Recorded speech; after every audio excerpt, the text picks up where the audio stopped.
E eu quero convidar a todos a abrirem suas Bíblias em Apocalipse capítulo 5. Apocalipse 5. Vou pedir por gentileza que se projete esse texto na NVI, se for possível aí em cima. Apocalipse capítulo 5. Para os novos crentes, mais novos mesmo, você encontrar Apocalipse é você ir ao final da Bíblia e voltar um pouquinho, que é o último livro do Novo Testamento. Então leiamos. Então vi na mão direita daquele que está sentado no trono um livro em forma de rolo, escrito de ambos os lados e selado com 7 selos. Vi um anjo poderoso proclamando em alta voz: quem é digno de romper os selos e de abrir o livro?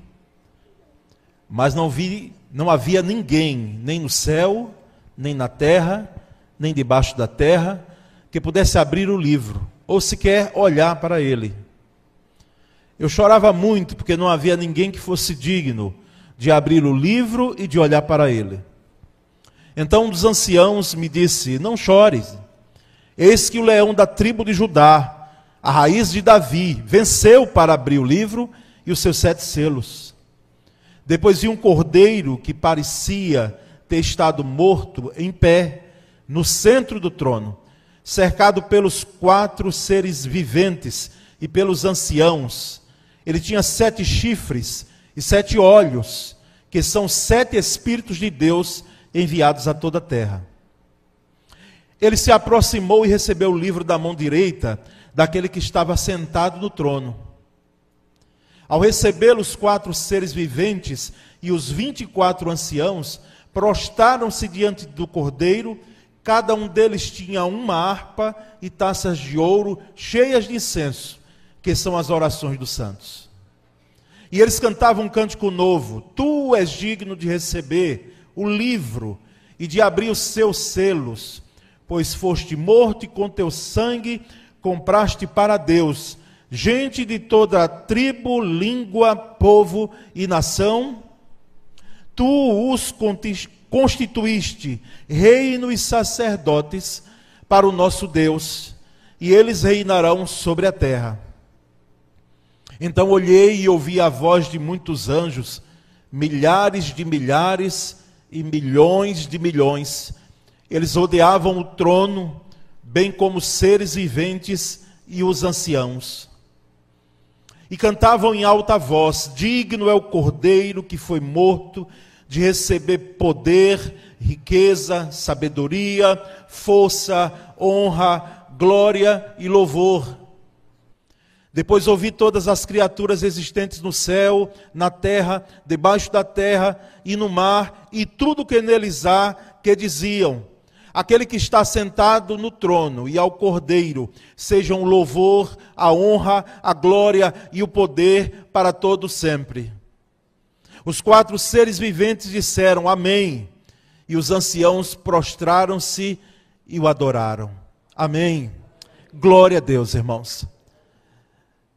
Um cristão do século I, ele foi preso por Roma, porque ele era seguidor de Cristo e estava trazendo alguma implicação para o Império Romano naquele tempo. E ele foi exilado numa ilha. Ele foi colocado naquela ilha, segundo alguns estudiosos da Bíblia, comentaristas, porque ali naquela ilha, possivelmente, tinha uma mina. E ali ele trabalhou por alguns anos, não sabemos quanto tempo. Inclusive, algum aspecto da tradição trabalha com esse comentário. E depois, ele já semicego, velho, enfermo, ele é liberado daquele serviço forçado braçal, ali naquele exílio. Só que ele não volta para casa, ele não volta para Jerusalém, ele fica ali naquela ilha, e ele é largado naquela ilha. E ali, ele de fato tem essa visão. Ele é o apóstolo João. A ilha é chamada Patmos. E a visão é o livro de Apocalipse, cujo texto nós lemos, o capítulo 14, nesse momento.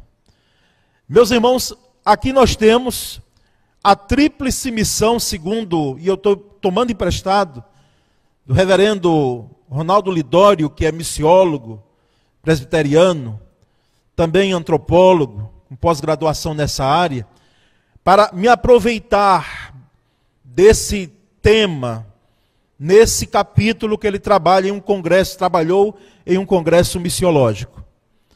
E aqui nós enxertamos aquilo que nós percebemos em relação a esse capítulo 14. Porque nesse capítulo, aliás, no capítulo 5, nós percebemos que essa visão aqui, no versículo 1, nós temos uma missão primeira de Deus, que nós chamamos de Deus Pai, não é? No aspecto da triunidade, mas de Deus. E nós percebemos dos versículos 2 a 10 a missão de Cristo, o Cordeiro, que é tão enfaticamente colocado no texto. E dos versículos 11 a 14, a missão da igreja. Por isso o tema que o reverendo Ronaldo Lidório, trabalhando com esse texto, subdividiu nessa triple missão: a missão de Deus, a missão de Cristo e a missão da igreja. A tríplice missão. Então, essa primeira missão, a missão de Deus, nós percebemos claramente no versículo 1 que é de reinar. A missão de Deus é de reinar soberanamente. Veja no versículo 1 como é dito: então vi na mão direita daquele que está assentado aonde? No trono, um livro em forma de rolo, escrito de ambos os lados e selado com 7 selos. Então, aquele que está sentado no trono reina, ele comanda soberanamente. Não é um reinado com perspectivas, atribuições e com perfil humano, em hipótese alguma, mas soberanamente, divinamente, com justiça. E nesse primeiro verso nós percebemos então que esse que se assenta no trono, ele tem a missão de reinar. De reinar. Em sua mão direita, diz o texto, ele segura o livro da história humana.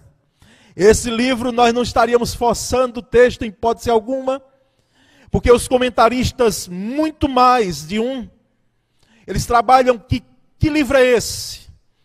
Possivelmente o livro da história da humanidade.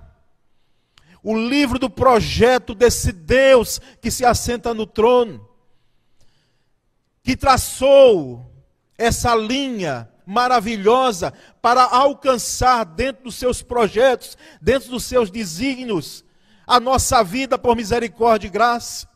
Porque assim lhe aprove, porque Deus na realidade não precisaria de nós para existir. Não. Mas Ele nos criou, e o texto diz que Ele nos criou para o louvor da sua glória. Ele nos criou com um objetivo, Ele nos criou com propósitos. E nós percebemos então, irmãos, aqui, que essa história, esse livro da história humana, e é uma história completa.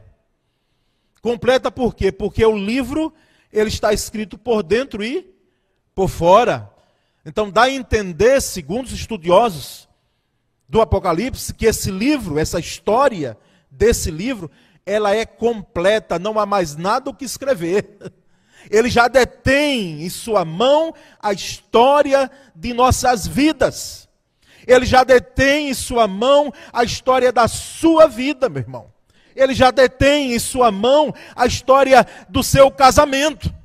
Ele já detém em sua mão a história da sua família. Ele já detém em sua mão a história da igreja. Ele já detém em sua mão a história das nações. Ele já detém em sua mão a história do universo. Está nas mãos dele. Ele reina. A missão dele é reinar. E quando olhamos, irmãos, para a história nos últimos anos de nossa vida, desses últimos anos, olhe um pouco para trás aí, mais precisamente agora, nesses 2 últimos anos que nós vivenciamos. Quanta perplexidade, quanta agonia, quanto desespero de famílias, quanta dor, quanta saudade nós sentimos. Irmãos, nós jamais seremos os mesmos. Escute isso. Depois do momento que nós passamos, alguém pode até tentar argumentar, mas e nunca tivemos outras provas, não? Nunca tivemos outras lutas? Tivemos. Mas essa está recente. E ainda dói. E vai doer muito em nossos corações. Mas louvado seja Deus, porque se pegou você e a mim de surpresa,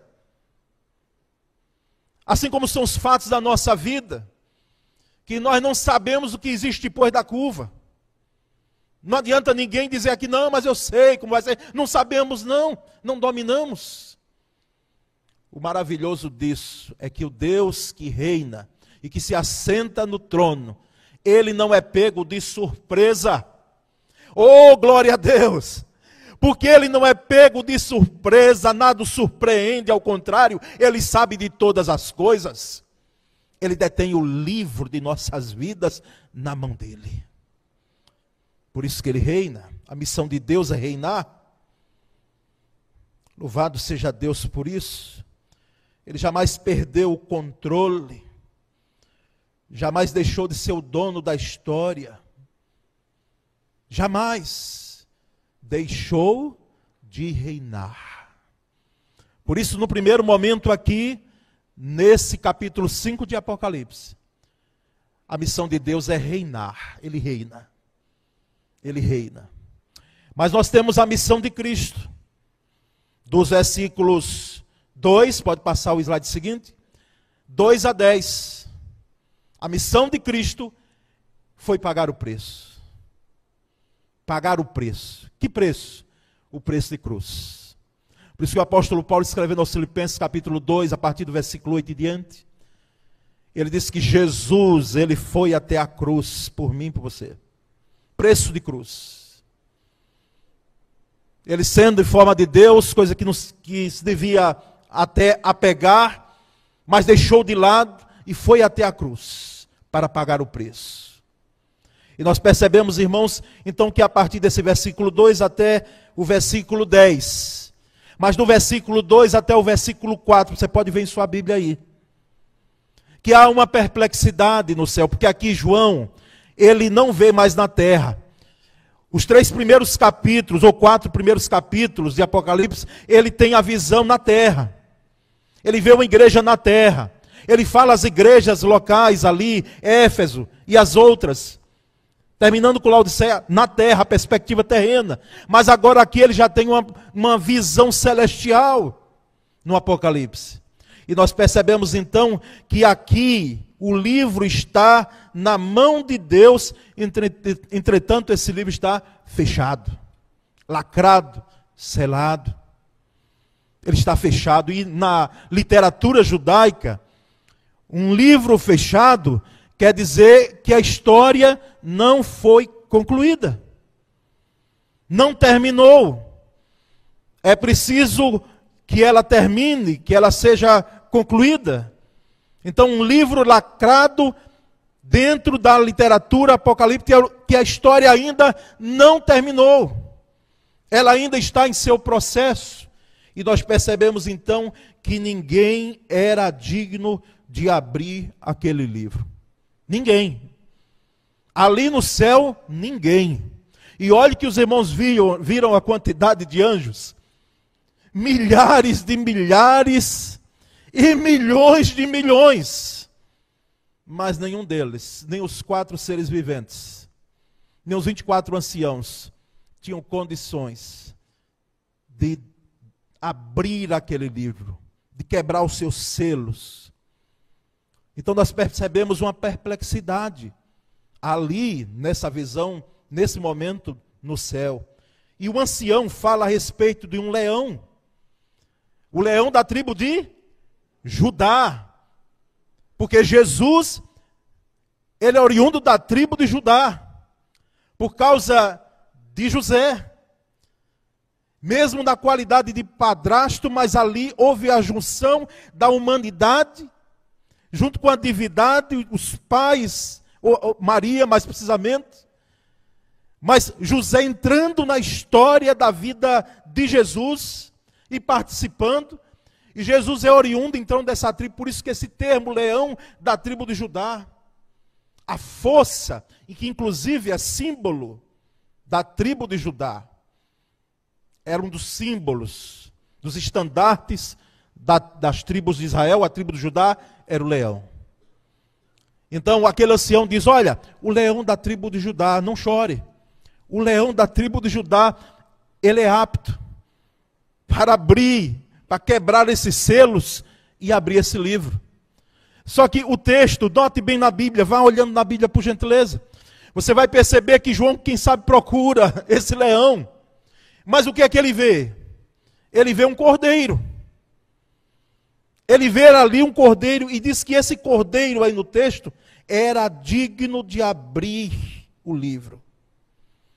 O cordeiro era digno de abrir aquele livro. De quebrar aqueles selos. Deslacrar aqueles selos e abrir o livro. Meus irmãos, não é que temos algo mais importante do ministério de Jesus, se a sua encarnação, a sua vinda, o seu nascimento, não é? Por gentileza, não confunda com reencarnação, é outra coisa. Encarnação, revestir-se de humanidade, veio em forma de gente, nasceu de Maria, nasceu no tempo certo, providenciado por Deus. Mas nós temos o nascimento de Jesus, nós temos a ressurreição de Jesus, e nós temos no meio a morte de Jesus. A morte de Jesus. Não é que existe uma supervalorização, ou deve existir, de um desses três aspectos. Todos são sumamente importantes, e um não se concluiria. É um encadeamento, um ao outro. Nascimento, morte e ressurreição. Mas o centro disso é a morte, irmãos. Se Jesus não fosse até a cruz, nós não estaríamos aqui. Mas não estaríamos mesmo. Então é o centro, a morte desse cordeiro que pagou o preço. E Cristo aqui com seu sangue, diz o versículo 9, ele comprou. O termo pode ser hoje, até um termo inapropriado para o padrão que nós vivemos hoje.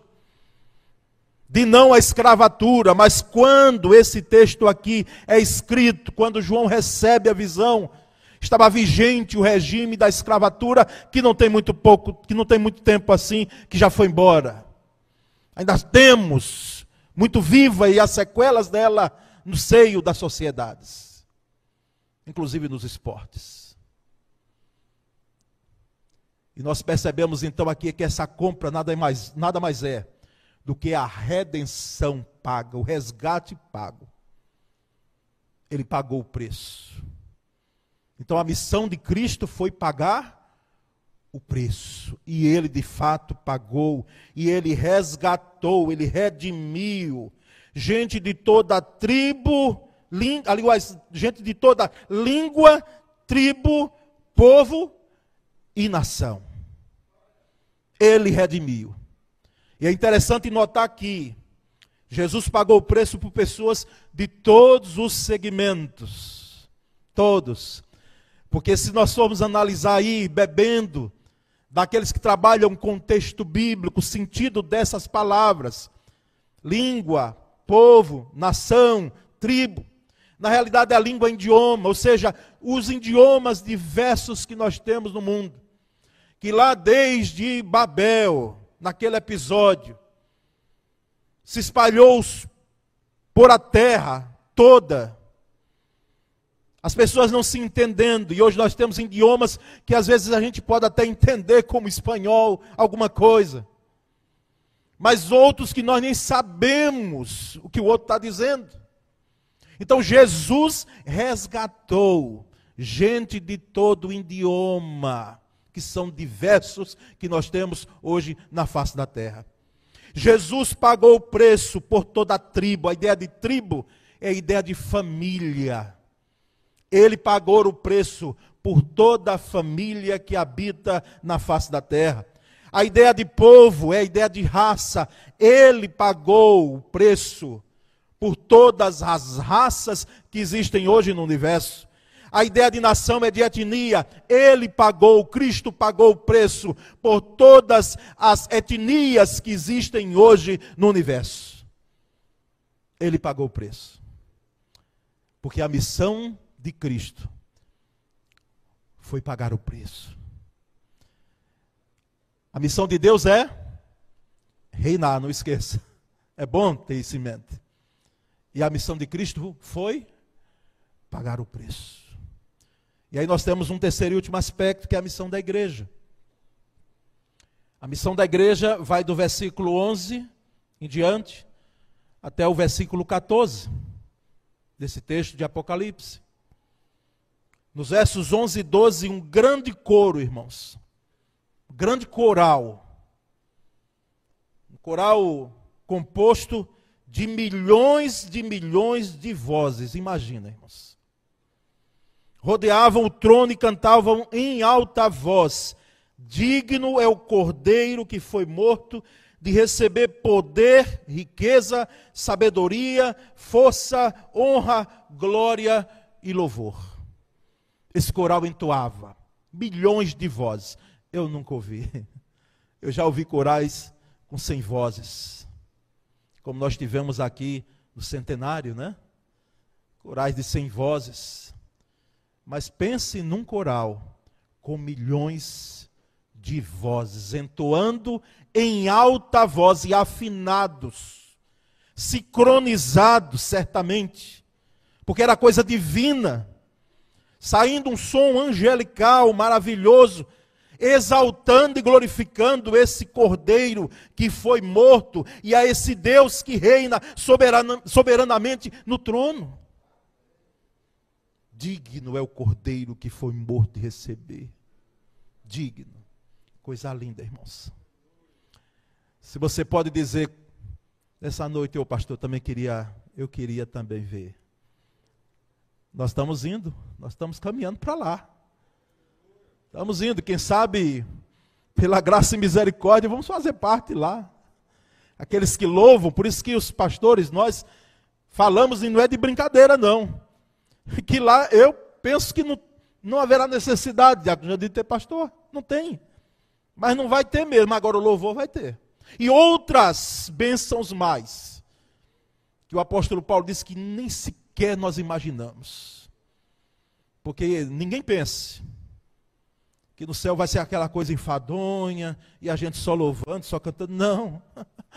Irmãos, nem o olho viu aquilo que Deus tem preparado, nem o ouvido ainda ouviu, o que Deus tem preparado para aqueles que o amam, para a sua igreja, que Ele ama ainda mais. Por isso que nós estamos a caminho desse coral, de ouvirmos esse grande coro. Irmãos, aqui nesses versículos em diante, de 11, 12, 13 em diante, há 7 elementos aqui que o Cordeiro Jesus receberá. 7 elementos. E o próprio texto diz, dos versículos 11 e 12. Há aqui 4 elementos teocráticos, ou seja, vindos de Deus. É Deus quem vai dar, por isso teocráticos. Deus, cráticos do governo de Deus. Vai ser da economia de Deus. Ele dá a Jesus Cristo. 4 elementos aqui. E 3 deles, elementos que nós podemos chamar de antropomórficos, ou seja, em relação ao homem, à humanidade, à igreja. Esses 3 últimos a igreja é quem vai oferecer a Jesus. Os 4 primeiros, no versículo que nós lemos, próprio diz: poder, riqueza, sabedoria, força.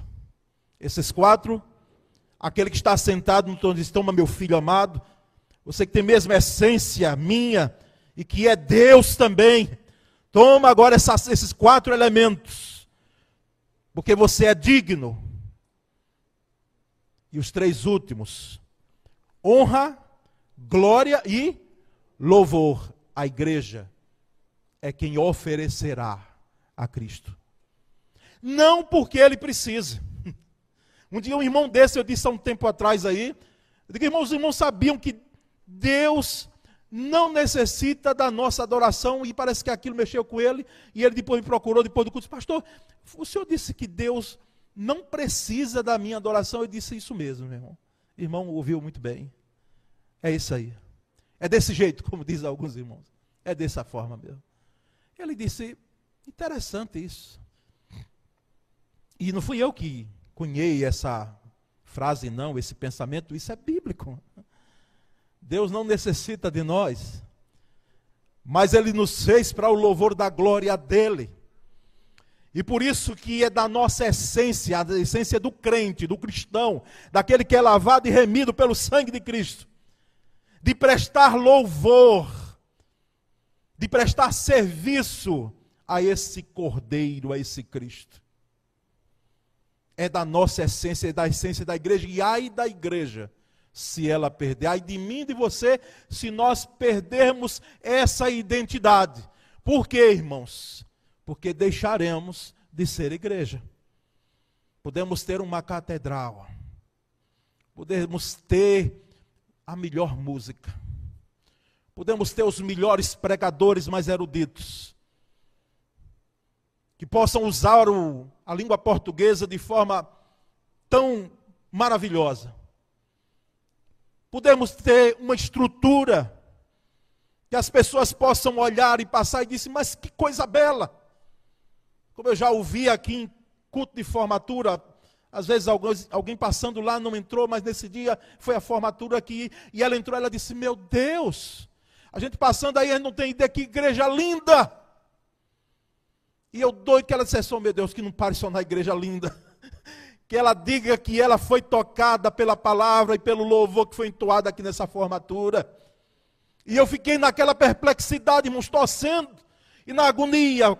Foi quando ela disse: pastor, que bênção a palavra dessa noite e a música pelo grupo de louvor. Que maravilha! Eu disse: oh, louvado seja Deus. Porque nós, irmãos, devemos oferecer honra, glória e louvor ao Senhor, porque é da nossa identidade cristã. A missão da igreja, então, é servir ao Cordeiro, adorando, louvando, honrando, glorificando, não apenas entoando música, louvor, cânticos, hinos, que são bons, mas quando temos aqui a questão do louvor, que é o último termo, o último elemento, não é apenas a questão da música, mas é louvor com a palavra, o uso da boca para louvar, para honrar, para glorificar a Deus. E aí eu fico pensando que às vezes sai de nossa boca, da minha e da sua, que não honra, que não glorifica e que não louva ao Senhor. Cada um traga para si agora. Porque o povo de Israel, não foi só ele não, nessa trajetória, que nas tendas do deserto, eles escondidos, quem sabe, cochichando um com o outro, murmurando na realidade, disse: sabe por que é que nós viemos para cá? Sabe por que é que o nosso Deus nos trouxe aqui para esse deserto? E esse Moisés aí, está aqui, e nos trouxe para cá, foi para nos matar, e matar os nossos filhos. E quando o Senhor ouviu disso, o povo falando, murmurando, não é? Porque em hipótese alguma você vai encontrar na Bíblia Deus dizendo, ô Davi, deixa de reclamar, deixa de lamuriar, deixa de chorar tanto. Não. Nós vemos Davi lá rasgando o coração. Ana chega no tabernáculo, rasga o coração diante de Deus, diz, Senhor, eu quero um filho. Era o desejo dela. Davi rasga o coração diante do Senhor. Então, da parte de Deus, nunca, porque Ele conhece a nossa estrutura, Ele vai chegar e para dizer, deixe de mimimi. Não. Ele sabe o quanto nós temos uma estrutura muito fraca, irmãos. Mas se existe uma coisa que nós precisamos repensar em relação ao uso da boca, é o que sai da nossa boca que não glorifica, que não honra e que não louva a Deus. Você já pensou sobre isso? O que sai da nossa boca, ou não precisa às vezes nem sair da boca, precisa apenas ficar no pensamento, que não honra, que não glorifica e que não louva ao Senhor. Nós vamos adiante, já chegando para o final dessa palavra, irmãos. Então a missão da igreja é servir ao Cordeiro com excelência. Com excelência. Ou seja, com o melhor que temos. É uma expressão que eu costumo usar, com tudo que temos e com tudo que somos. Aliás, deixa eu inverter, com tudo que somos, porque primeiro é ser, não é? Com tudo que somos e com tudo que temos, servirmos com excelência. Não dá para ser mais ou menos. E não sou eu que estou dizendo, o próprio Jesus disse, olha, se você não ajunta comigo, você está espalhando. Se você fica no muro, se você pensa que as coisas são assim, tão simples como você pensa, em relação ao compromisso com Deus, com a sua obra, com a sua missão, é bom avaliar.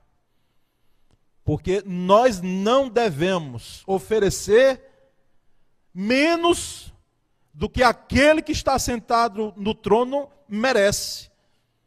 Que é o nosso louvor, a nossa adoração, a nossa vida, tudo que fazemos, tudo que somos, tudo que temos, com excelência. Com excelência. Então a missão da igreja é servir a esse Cordeiro com excelência, irmãos. A missão da igreja é servir dentro do templo, sim. Às vezes dói no ouvido quando eu vejo alguns irmãos, mas é porque nessa manhã nós estamos aqui nesse ar-condicionado, tal, sentados. Estamos aqui com um propósito, porque amanhã você cai em campo e você é missionário. Aquele que lida com carro vai estar lá, como nós temos aqui. O nosso ninho é consertando o carro e por isso que o apelido dele é irmão. Que ele está ali falando, ele está consertando, mas não está enrolando, ele está consertando e falando do evangelho. Nós temos um bispo em Nicinha, que eu quero crer sim, que é ali do mercado. Os que passaram ali por aquela barraca, daquele comércio, ouviram a palavra, aqueles que estão ali ao redor dele. E assim vai com cada crente. Por isso que eu vou pedir uma coisa a você, não avalie a trajetória de uma igreja centenária. Nós vamos fazer agora 109 anos. Com uma avaliação assim, tão pequena e parca como os nossos olhos podem ver. Porque existe gente que está servindo onde você menos imagina. Porque o fato de estarmos apenas aqui no templo, num domingo como esse, é costume nosso. Num grande ensaio, no domingo pela manhã, no domingo à noite. E em outros cultos. Isso é trazendo capacitação, glória, louvor ao Senhor, mas trazendo uma capacitação para que a gente possa servir lá fora. A igreja deve servir dentro do templo, com seus ministérios, capacitando, treinando, discipulando. E ela deve servir principalmente fora do templo, lavando os pés, indo aos lugares que às vezes tem gente, como eu tinha uma colega de seminário em João Pessoa ainda no internato daquele seminário, que quando nós íamos visitar favelas, que são comunidades hoje, né? Numa situação tão degradante, irmãos. As primeiras coisas que nós pisávamos eram em fezes. E as crianças que corriam, quando nos viam chegar com a missionária, elas pediam comida, porque era a primeira refeição, o primeiro pão que elas iam botar na boca. A igreja deve ir lá. A igreja deve servir. A igreja não deve esquecer daqueles que estão presos, que Jesus disse. Nós devemos chegar até lá. Daqueles que estão enfermos. Eu, com meio conhecimento, tem um segmento religioso que ele não visita o hospital, o crente quando está enfermo. Coisa mais absurda, irmãos. Eu estou praticamente toda semana num hospital, visitando gente.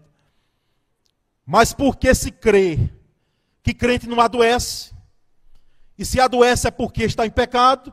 Então, se existe algum irmão que está enfermo, hospitalizado, a liderança não vai até lá, o pastor. Coisa mais doida que eu já vi em minha vida, irmãos. E eu confesso que eu não tinha esse conhecimento, vim a ter um tempo atrás. E nós percebemos então que essa missão da igreja é servir ao Cordeiro. E irmãos, quando falamos em serviço, já estou um pouquinho agora além do tempo, mas nós vamos concluir. Nós precisamos lembrar, uma vez que estamos em campanha de missões estaduais agora, de que nós não devemos esperar colheita se nós não colocarmos as mãos no arado. Não devemos esperar a colheita. Pode ser que a igreja esteja olhando agora e diga, que bom seria uma colheita maravilhosa, que bom seria conversões em profusão, que bom seria. Mas se nós não colocarmos as mãos no arado, e formos, como diz lá o Salmo, aquele que sai orando, chorando, plantando a semente, nós não voltaremos, irmãos, em molhos. Nós não teremos colheita. Não teremos. Então, quando nós falamos que a missão da igreja é servir, é que nós precisamos arregaçar as nossas mangas, cada crente, cada cristão, cada membro dessa igreja, cada discípulo de Cristo, e nós pegarmos no arado e não olharmos para trás. Deixa eu ver se fulano vem. Deixa eu ver quanto eu já fiz, para ver se dá para dar uma descansada aqui. Aproveitar que nós estamos com a diaconisa Cleia aqui servindo. Me permita, irmã Cleia. Eu acho que quando se chega a essa idade aí, com tanto ensino, aqueles que estão ali no SEC, com toda uma trajetória de capacitação, a irmã tinha todo o direito de chegar e dizer, tá bom, deixa eu parar aqui, nosso Senhor me dá uma... E nós sabemos que a irmã continua. E assim são outros aqui. São outros. Porque, irmãos, nós não devemos olhar para trás e pararmos com esse arado. Em Apocalipse 5, 13 e 14, finalizando o capítulo 5 todo agora, o texto diz, depois ouvi todas as criaturas existentes no céu, na terra, debaixo da terra e no mar e tudo que neles há, que diziam, aquele que está sentado no trono e ao Cordeiro, sejam o louvor, olha aqui de novo, a honra, a glória e o poder para todos sempre. E os 4 seres viventes disseram amém, e os anciãos prostraram-se e o adoraram. Rápidas considerações finais. Os contornos finais da mensagem. Deus cumpre sua missão reinando soberanamente, como nós vimos aqui. Ele cumpre a sua missão. Ele tem o livro na sua mão. O livro já foi dado ao Cordeiro. O Cordeiro tem condição, sim, de abrir. O Cordeiro que foi morto, de cumprir a sua missão, pagando o preço e abrindo o livro das nossas vidas. Trazendo grande redenção àqueles que são alcançados pela graça. Agora, que Deus nos ajude, irmãos, a cumprirmos, como igreja, a nossa missão. Amém? Vamos orar. Senhor Deus, obrigado, porque o Senhor está no trono e detém a história da humanidade, das nossas vidas em tuas mãos. O livro está na tua mão direita. Nós não estamos à deriva, é o Deus que segura a nossa vida e a história das nossas vidas em tuas mãos. Não são mãos débeis, fracas, frágeis, são mãos poderosas, são mãos do Deus que tudo pode. Obrigado, Senhor. Obrigado porque Jesus veio pagar o preço que nós não poderíamos pagar. Nem que nós quiséssemos. Não teríamos condição, não teríamos saldo nenhum. Não teríamos competência, não teríamos a qualificação nenhuma. Só Ele pôde pagar o preço e pagou completamente. Nada há mais a fazer em relação à redenção, se não reconhecermos que o Senhor é quem redime e que alcança a nossa vida com poder para transformá-la poderosamente. Mas agora, Senhor, de forma muito especial, sabendo que o Senhor reina e que Jesus pagou o preço, nós intercedemos agora por nós mesmos, pela igreja do Senhor. Essa igreja que o Senhor é quem está lapidando a cada dia. É que o Senhor vai consertando, o Senhor vai dominando. Quando ela pensa que ela quer ser alguma coisa sem o Senhor traz uma prova grande e trabalha no meio dela.